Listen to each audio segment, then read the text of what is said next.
गुलमोहर nursery. हमारे यहाँ सभी तरह के फलदार हाइब्रिड पौधे, छायादार पेड़, नर्सरी इक्विपमेंट, परिजात, खुशबूदार, वास्तु, आयुर्वेद एवं पंचायत स्तर के समस्त पौधे उपलब्ध है। हमारा पता है पंचमुखी बालाजी मंदिर के पीछे, सेतखेड़ी रोड, व श्री सांवरिया जी मंदिर, लदूसा रोड, मंदसौर। अधिक जानकारी के लिए कॉल करें 9300521818। मंदसौर शहर में आदर्श रोड बनाने के नाम पर 4 माह पहले प्रशासन ने बड़ी कार्रवाई करते हुए व्यापारियों का अतिक्रमण हटाया था।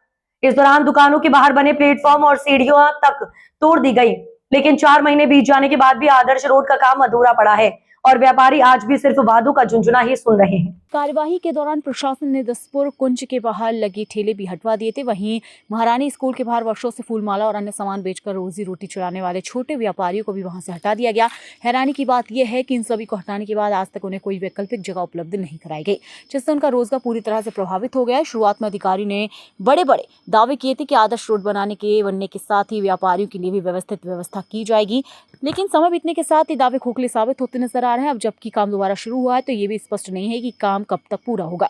इस पूरे मामले को लेकर जनप्रतिनिधियों ने भी प्रशासन पर सवाल खड़े किए हैं। पार्षद सुनील बंसल और पार्षद शैलेंद्र गोस्वामी का कहना है कि प्रशासन ने गरीबों की रोजी रोटी छीनकर अमीरों की गाड़ियां छांव में खड़ी करने की व्यवस्था कर दी है। उनका आरोप है कि छोटे व्यापारियों को हटाने में तो तेजी दिखाई गई, लेकिन उनके पुनर्वास को लेकर कोई गंभीरता नहीं दिखाई गई। शहर में अभी सवाल उठने लगा है कि आखिर आदर्श रोड कब तक सिर्फ कागजों और वादों में ही आदर्श बना रहेगा और जिनकी रोजी रोटी छीनी गई है उन्हें न्याय कब मिलेगा।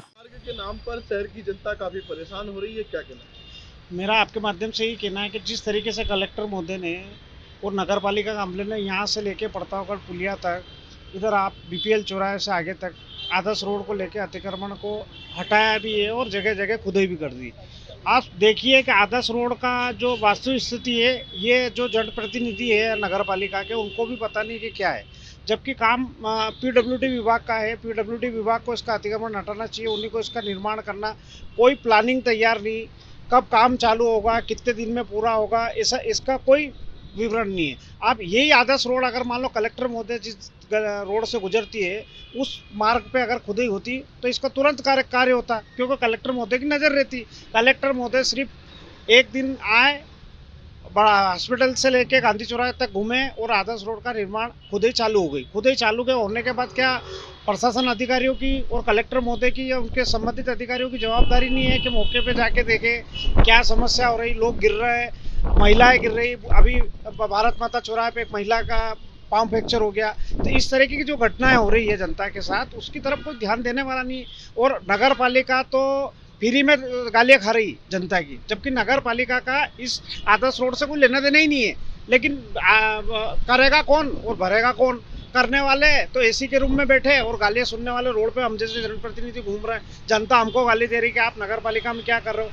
नगर पालिका का काम नहीं है, ये पीडब्ल्यूडी विभाग और प्रशासन अधिकारियों का काम है। लेकिन उन्होंने शहर को खोदने की जवाबदारी ले ली और पूरे शहर को एक कब्रिस्तान होता ना, उस टाइप से खोद के गड्ढे खोद दिए है। यही घटना नहीं घटी, किसी की जान नहीं गई। आने वाले समय में अगर जिस तरीके से खुदाई होकर छोड़ी गई है, कोई जान भी जा सकती है, किसी तरह घटना भी हो सकती है। इसको तुरंत देखना चाहिए और प्रशासन अधिकारी को ध्यान देना चाहिए, जब जाके आदर्श रोड बनेगा। आदर्श रोड बातों से और रोड पे घूमने से नहीं होगा। तो शहर में आदर्श मार्ग के नाम पर शहर के जो कुछ व्यापारियों को जो सड़कों से हटाया गया था, उनके साथ धोखा हुआ है। अभी तक 4 महीने बीतने के बाद भी आदर्श रोड का निर्माण कार्य शुरू नहीं हुआ था।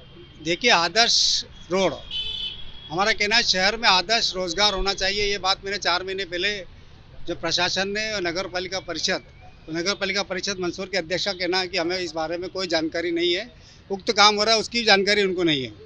अगर प्रशासन सीधे अगर कोई कार्रवाई कर रहा है तो निश्चित रूप से जनता के जो चुनी हुई परिषद है उसको संज्ञान में लाना चाहिए। 4 महीने पहले भी दिवाली के त्यौहार के आसपास आपने हमारा यहाँ पूरा बाजार बिगाड़ा, अभी होली के त्यौहार पे भी पूरा बाजार बिगाड़ कर गड्ढे खोद कर आपने रख दिए। आप एक लाइन में अगर काम करना है तो करें आप, उसके बाद आगे बढ़े। पूरा शहर खोद दिया, ना आपके कोई ठेकेदार के पते न कोई पते। आपने दसपुर कुंज के बाहर हटाकर ठेले वालों को हटाकर गरीब अमीर लोगों की गाड़ियाँ पार करने के लिए आपने वो व्यवस्था कर दी, क्योंकि आपको पार्किंग की सुविधा कहीं नहीं है। तो आपने सोचा कि अमीर आदमी के घर के बाहर तो पार्किंग को करने नहीं देगा, तो गरीब ठेले वालों के ही आपने पेट पर लात मारकर उनको उठाया। आपने कहा हमने उनको सूचना दे दी थी और उनको यथा स्थान हम देंगे। एसडीएम साहब, कलेक्टर महोदया, सब ने, नगर पालिका सब आ गए थे। जनता के प्रतिनिधियों ने भी उसका विरोध किया था और उनको भी एक हम आश्वासन दिया है कि उनको ठीक जगह बिठाएंगे। पुल मालिक को नूतन स्टेडियम में बिठा दिया, जबकि वो मिल्कियत स्टेडियम कमेटी की है, वहाँ से वो हट गए, उनको वहाँ बिठा दिया। बाकी लोग बेरोजगार घूम रहे हैं। तो शासन की जो योजना है कि हम ठेले वाले को 10,000-15,000 का रोजगार लोन देते हैं, तो सबसे पहले तो आपको लोन बंद कर देना चाहिए ताकि वो ठेला लगाए नहीं, क्योंकि आप उसने लोन लिया और आपने ठेला हटा दिया तो कहाँ से पैसे भरेगा। और आदर्श सड़क के नाम पर जो घोटाला चल रहा है, घोटाले से मतलब है कि आर्थिक घोटाला नहीं होता है कि आप एक व्यक्ति को तो फायदा दे रहे हैं और एक गरीब व्यक्ति को नुकसान पहुंचा रहे हैं। एक व्यक्ति ने तो आप देखे हैं जो मटके वाले खड़े हैं, मैं किसी ठेले वाले के विरोध में नहीं हूँ, पर उन्होंने 100 फीट की जगह घेर रखी है। आप गायत्री परिवार के बाहर जो वहाँ पर उन्होंने क्या कहते हैं एक नर्सरी लगा रखी है, 150 फीट की नर्सरी लगा रखी है, तो वहाँ 20 ठेले खड़े हो सकते हैं या 50 ठेले खड़े हो सकते हैं। तो निश्चित रूप से जिन ठेलों को आपने हटाया है उनको व्यवस्थित रूप से लगाना चाहिए।